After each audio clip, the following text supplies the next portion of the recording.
हाँ सर बोलो। सर मैंने मेल की लोकेशन ट्रैक किया है और बहुत ही हैरान कर देने वाली बात है सर, डॉक्टर अमृता ने जिस नेटवर्क के जरिए हमें मेल भेजा है वो मनाली का ही है। एंड गेस व्हाट सर, इस वक्त डॉक्टर अमृता आपके ही होटल पैराडाइज में है। क्या रोहित को पता चल जाएगा कि अनिका ही डॉक्टर अमृता है?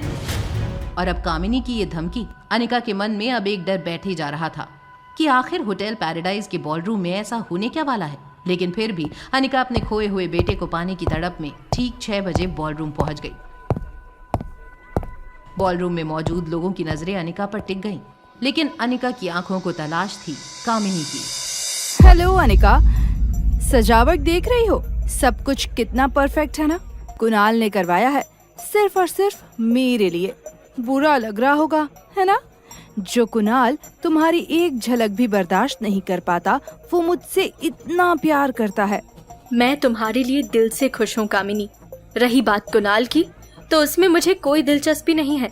मैं यहाँ बस इसीलिए आई हूँ कि अगर तुम्हें मेरे बेटे के बारे में कुछ भी पता हो तो प्लीज मुझे बता दो। क्या कहा तुमने?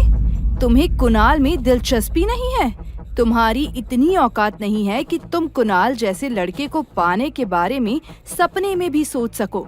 एक नाजायज बच्चे को साथ लेकर घूमती हो और बेशर्मी से अपनी दूसरी नाजायज औलाद का पता मुझसे पूछ रही हो। बिल्कुल सही किया था मॉम ने तुम्हें वो इंजेक्शंस देकर। इंजेक्शंस? कौन से इंजेक्शंस दिए थे तुम्हारी माँ ने मुझे? हार्मोनल इम्बैलेंस के इंजेक्शंस। तो क्या मेरे मोटापे की असली वजह वो इंजेक्शंस थे? बिल्कुल सही समझा तुमने।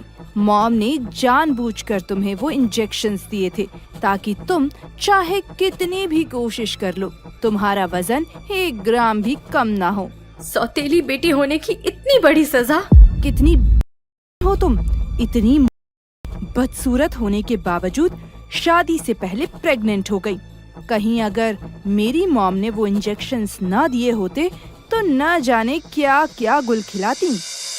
अपनी सौतेली माँ से मिले इस धोखे ने अनिका को तोड़ कर रख दिया। बॉलरूम में सबके सामने अनिका का तमाशा बन चुका था, पर उसकी किस्मत उसे अभी और तमाशे दिखाने को तैयार बैठी थी। एक दिन एक लड़की से नजरें मिली तो समझ आया कि परियां हकीकत में भी होती है और आसमान की सबसे हसीन परी फिलहाल यही हमारे बीच है।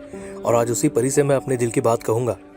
कुणाल की बातें सुनकर कामिनी खुद को दुनिया की सबसे खुशनसीब लड़की समझ रही थी, मगर कुणाल वो तो अनिका के प्यार में इस कदर अंधा हो चुका था कि अनिका के ठीक बगल में खड़ी कामिनी पर उसकी नजर ही नहीं गई। कामिनी की मौजूदगी से अनजान कुणाल के कदम कामिनी से होते हुए अनिका पर ठहर गए। ये है वो परी, क्या तुम मुझसे दोस्ती करोगी?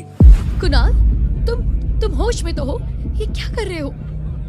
कामिनी, तुम यहाँ क्या कर रही हो? जिस अनिका से कामिनी सबसे ज्यादा नफरत करती थी, उसी अनिका के लिए कुणाल का ये दीवानापन बर्दाश्त कर पाना कामिनी के लिए नामुमकिन है। उसने जबरदस्ती अनिका का हाथ खींचकर उसे एक झटके में कुणाल से दूर कर दिया। तुम क्यों बार बार मेरी जिंदगी को तबाह करने आ जाती हो? वेट, आज मैं तुम्हें ऐसा सबक सिखाऊंगी कि कुणाल और मेरी जिंदगी में वापस आने के बारे में सोच के ही तेरी रूह कांप जाएगी। जहां पार्टी में मौजूद हर कोई इस तमाशे को देखकर हैरान था, वहीं कुणाल का खून ये सोचकर खौल गया कि कामिनी ने अनिका को नहीं बल्कि उसकी रागिनी को थप्पड़ मारा है। तुम्हारी हिम्मत कैसे हुई रागिनी के साथ ऐसी बदतमीजी करने की? तुम पागल हो गई हो क्या? रागिनी? कौन रागिनी? कुणाल, तुमने इस लड़की के लिए मेरा दिल तोड़ा। पागल मैं नहीं, तुम हो गए हो, जो इसकी असलियत तुम्हें नजर नहीं आ रही। ये क्या बकवास कर रही हो तुम? देखो तुम फौरन यहाँ से चली जाओ। चली जाऊंगी, पहले तुम्हें इस रागिनी की असलियत तो बता दूं। अनिका को समझ आ चुका था कि अब कामिनी उसका सच कुणाल के सामने ले आएगी। अनिका अपनी जिंदगी में आने वाले इस नए तूफान से लड़ने की हिम्मत जुटा ही रही थी, लेकिन उसे क्या पता था कि एक और आंधी उसकी ओर आ रही है। उधर कामिनी गुस्से से आग बबूला हो रही थी। वो कुणाल को अनिका का सच बताकर उससे बदला लेना चाहती थी, इसीलिए उसने जोर से अनिका का हाथ पकड़ा और कहा, तुम कुणाल को रागिनी बनकर मुझसे छीनना चाहती थी। कुणाल, ये कोई रागिनी वागिनी नहीं है, ये तो तुम्हारी एक्स वाइफ अनिका है। तुम्हारी ये मजाल कि तुम कुणाल पर डोरे डालोगी। ये कहते हुए कामिनी ने अनिका को एक बार फिर थप्पड़ मारने के लिए हाथ उठाया। वहीं दूसरी तरफ अस्पताल में आखिरी सांसें गिन रही अपनी दादी को बचाने के लिए रोहित का डॉक्टर अमृता तक पहुंचना बेहद जरूरी था, जो यहाँ इतनी पास उसी के होटल में थी जिससे रोहित अनजान था। इसलिए सैम से मिली इन्फॉर्मेशन के बाद रोहित मारवा ने एक पुलिस ऑफिसर की तरह शुरू कर दिया सर्च ऑपरेशन। मुझे अभी के अभी ये सिस्टम में चेक करके बताओ कि डॉक्टर अमृता ने कब चेकिंग किया और किस रूम में रुकी हुई है। लेकिन सर, डॉक्टर अमृता का तो गेस्ट लिस्ट में कहीं नाम और निशान तक नहीं है। ये कैसे पॉसिबल है? फिर से चेक करो। मेरे पास पक्की खबर है कि डॉक्टर अमृता हमारे ही होटल में है और मेरा उनसे मिलना बहुत जरूरी है। सॉरी सर, लेकिन मैंने 3 बार चेक किया, इस नाम का कोई गेस्ट हमारे होटल में नहीं है। गुस्से से आग बबूला रोहित ने दीवार में जैसे ही पंच मारा, सारा स्टाफ रोहित का ये रूप देखकर डर गया। और तब सैम ने अपनी झिझकती हुई आवाज में रोहित के सामने एक आइडिया रखा। सर, बॉल रूम में एक पार्टी चल रही है, हो सकता है डॉक्टर अमृता उनकी गेस्ट हो। रोहित के कदम जैसे ही बॉलरूम में पड़े, वहां चल रहे तमाशे को देखकर वो शॉक्ड रह गया। रोहित के कदम तेजी से कामिनी की ओर बढ़े और इससे पहले कि कामिनी अनिका को एक और थप्पड़ लगा पाती, रोहित मारवा ने उसका हाथ पकड़ लिया। ये क्या तमाशा चल रहा है यहाँ? रोहित की रौबदार आवाज सुनकर बॉलरूम में सन्नाटा छा गया। कुणाल, जिसे अब ये मालूम चल गया था कि जिस लड़की को वो रागिनी समझ रहा था वो असलियत में उसकी एक्स वाइफ अनिका थी, वो फौरन रोहित पर धौंस जमाने की कोशिश करने लगा। तुम होते कौन हो हमारे मैटर में टांग अड़ाने वाले? तुम्हें पता है तुम किसकी पार्टी में खड़े हो? कुणाल डोगरा की। क्या नाम है तुम्हारा? जिसकी जमीन पर खड़े हो उसी से उसका नाम पूछ रहे हो? खैर, आई एम रोहित मारवा।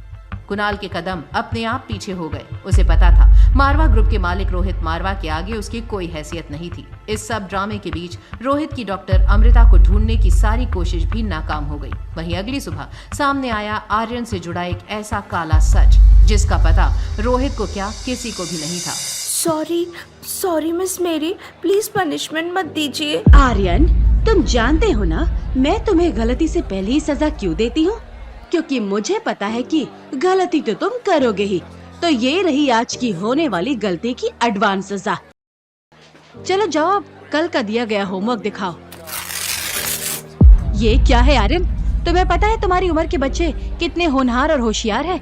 ये पढ़ाया था मैंने तुम्हें। तुम सिर्फ दिखने में बड़े हुए हो, अकल से अभी भी किसी 2 साल के बच्चे की तरह हो। मुझे शर्म आती है तुम्हें अपना स्टूडेंट कहते हुए। मिस मैरी आर्यन से एक के बाद एक सवाल पूछती और जवाब ना मिलने पर आर्यन के हाथ पर छड़ी से मारती और आर्यन अपने आंसू रोके सब सह लेता। लेकिन मिस मैरी के डर के मारे आर्यन ने आज तक रोहित को अपनी टीचर की सच्चाई बताने की हिम्मत नहीं की। मारवा खानदान पर एक दाग हो तुम। अगर कल भी होमवर्क में इतनी गलती की तो इससे ज्यादा मार पड़ेगी। आर्यन को सजा देकर मिस मैरी वहां से निकल गई। लिफ्ट में एंटर करते हुए मिस मैरी ने किसी को फोन लगाया ही था कि तभी अनिका भी उसी लिफ्ट में आ गई। हेलो, क्यों टेंशन लेते हो? पागल नहीं है तो हो जाएगा, बस थोड़ा टाइम और दीजिए। पढ़ाई उससे 2nd स्टैंडर्ड की करवाती हूँ और सवाल 6th स्टैंडर्ड के पूछती हूँ। गलती करे तो हाथ से मारती हूँ और गलती ना करे तो छड़ी से। आप फिक्र मत कीजिए, सब कुछ प्लान के मुताबिक ही हो रहा है। लिफ्ट का दरवाजा खुलते ही मिस मैरी तो वहां से चली गई, पर अनिका अब भी सोच में डूबी थी कि भला कोई टीचर मासूम बच्चे के साथ ऐसा कैसे कर सकती थी। अनिका ने मिस मैरी को रोहित के रूम से निकलते हुए देखा था। वो जानती थी कि वो अनजान औरत रोहित के बेटे के बारे में ही बात कर रही थी। तभी अनिका को आया एक ऐसा फोन कॉल जिसे सुनकर जम गए अनिका के पैर। अनिका दीदी, मम्मी। ज्योति बुआ को क्या हुआ? प्रीति, तुम पहले रोना बंद करो और खुल के बताओ। मम्मी को बचा लो दीदी, मम्मी की जान खतरे में है। क्या हुआ था अनिका की ज्योति बुआ को? क्या अनिका मिस मैरी के चंगुल से आर्यन को बचा पाएगी? कौन था वो जिसके इशारे पर मिस मैरी बना रही थी रोहित मारवा के बेटे को पागल? क्या अनिका और रोहित के बीच में बढ़ने लगी है नजदीकियाँ? जानने के लिए देखिए अगला एपिसोड सिर्फ पॉकेट FM के YouTube चैनल पर। और एक लड़की को देखा तो के सारे एपिसोड्स को सुनने के लिए डिस्क्रिप्शन में दी हुई लिंक से डाउनलोड कीजिए पॉकेट FM ऐप।